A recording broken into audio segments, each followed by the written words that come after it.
planes. Right across the street from a Waffle House. I guess that's what we're Arriving doing. at destination on right. We made it here.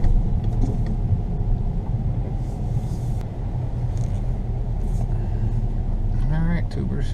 There's the entrance. And there's a Gemini and an Apollo capsule. We're going to check it out. Alright, that's the Neil Armstrong Museum we're going to check out. Hopefully everybody knows who Neil Armstrong is. If you don't know, he's the first man to step on the moon. Hopefully everybody knows how many men stepped on the moon. Seems we've forgotten a lot about history. Sometimes people think it's he's just some old dude that did something or other. Neil Armstrong and Buzz Aldrin too. They were badasses, man. Back in the day, they sat on top of a rocket. They were badasses. And anybody that wants to say it didn't happen, just go away. Okay, that is a mock-up. I believe, I'm pretty sure that's not a real one.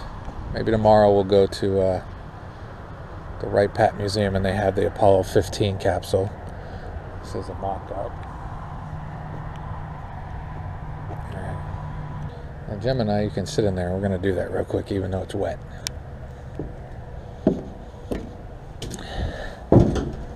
It's really wet. So this is what you had. You had a window. Yeah.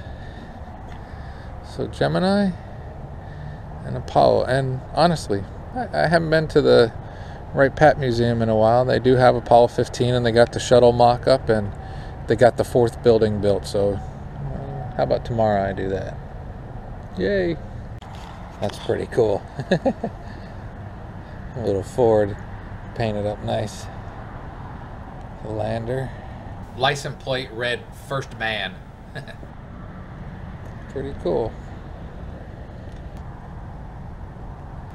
Nicely done. It's a little thing to teach you about gravity and all that good stuff for kids. I might be the only one in here today.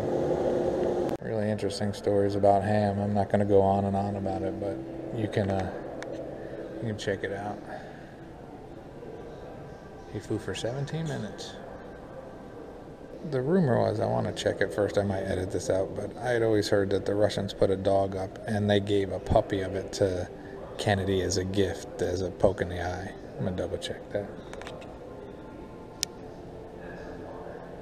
Look like the Beatles or something, don't they? They're also showing John Glenn a lot of respect.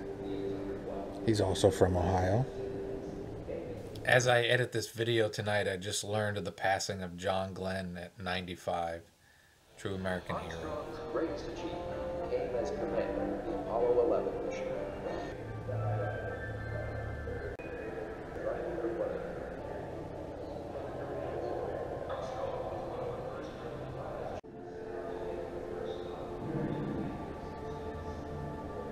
It's really not very big.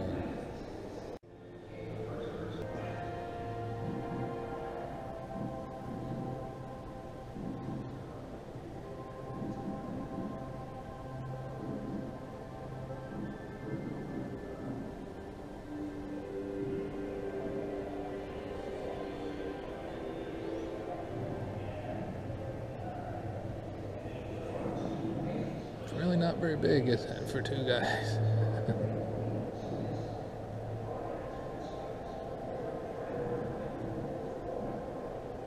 There's the spacesuit.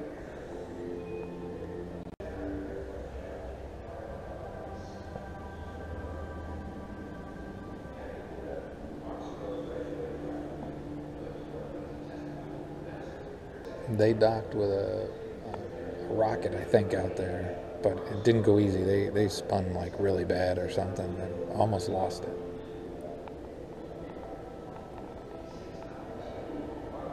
Yeah, I docked with an Agena rocket and then it started spinning. He got it back under control.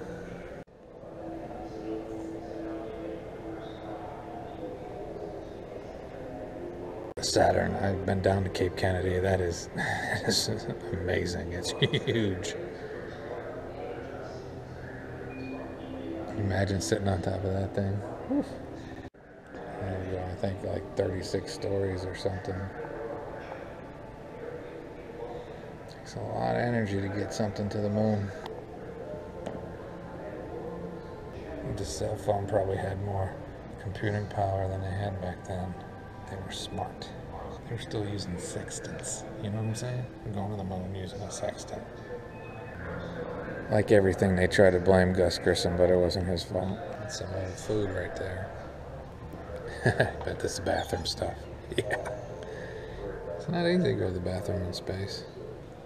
Oh, this is neat. News clipping. There's a movie that starts here, right about now. Soon after connecting with the unmanned docking vehicle at Gina, the spacecrafts began spinning out of control. Astronauts detached, but the spinning worsened. I left it textured where it looks like the moon, but this is really neat.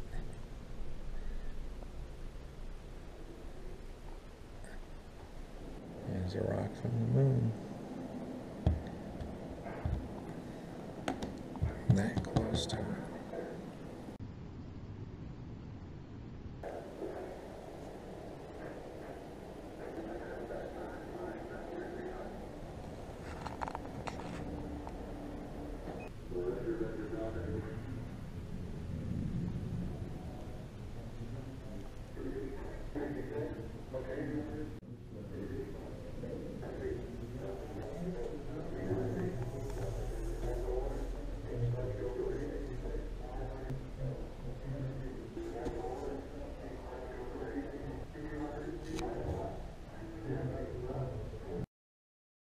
Here's just some pictures.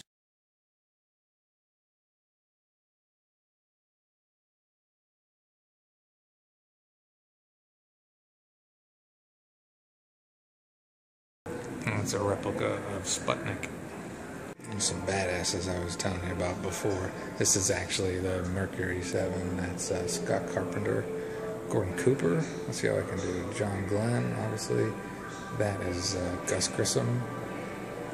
Wally Schirra, Alan Shepard, of course, who went on to go on the moon, and Deke Slayton, who did a lot in the control stuff. Not just a bunch of dudes from a long time ago or old dudes, those are badasses.